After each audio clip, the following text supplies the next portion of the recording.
யாரையோ நீங்க தேடுறீங்க, யாரோ எனக்காக ஜெபிப்பாங்க அப்படின்னு சொல்லி. ஆனா ஆண்டவர் என்ன சொல்றாரு, நீ கேளு, உனக்கு என்ன வேணும் நீ கேளு, நான் உன் தகப்பன், நீ என் பிள்ளை தானே, நீ ஏன்ட்டு கேட்கறதுக்கு குறுக்கு இன்னொரு ஆள் எதுக்கு, நீ என்கிட்ட கேளு, நான் உனக்கு செய்வேன்னு கர்த்தர் சொல்றாரு.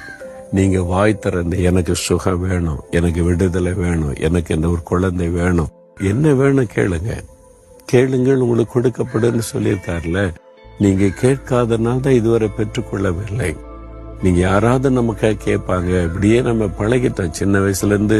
ஊழியக்கார்ட்ட ஜோமணிக்கன்னு சொல்லி, அப்ப நம்ம இல்ல ஊழியக்காரன் ஜெபிச்சாதான் ஆண்டவர் ஆசீர்வதிப்பார் இந்த மனநிலைமையில வளர்ந்துட்டோம். ஆனா ஆண்டவர் சொல்ற, நீ கேளு, நான் உனக்கு செய்யறேன்னு சொல்றேன். கேக்குறீங்களா? இன்றைக்கு கேளுங்க. ஆண்டவரை, இனிமே நான் ஊழியக்காரலாம் கேட்க மாட்டேன், நீங்க டைரக்டா அவங்கள்ட்ட பேசுறேன், எனக்காக நீங்க மரிச்சீங்க, உயிர்த்தெழுந்தீங்க, என்னை நேசிக்கிறீங்க, இயேசுவே எனக்கு அற்புதம் செய்ய, கேட்டு பாருங்க, இன்றைக்கே அற்புதம் நடக்கும்.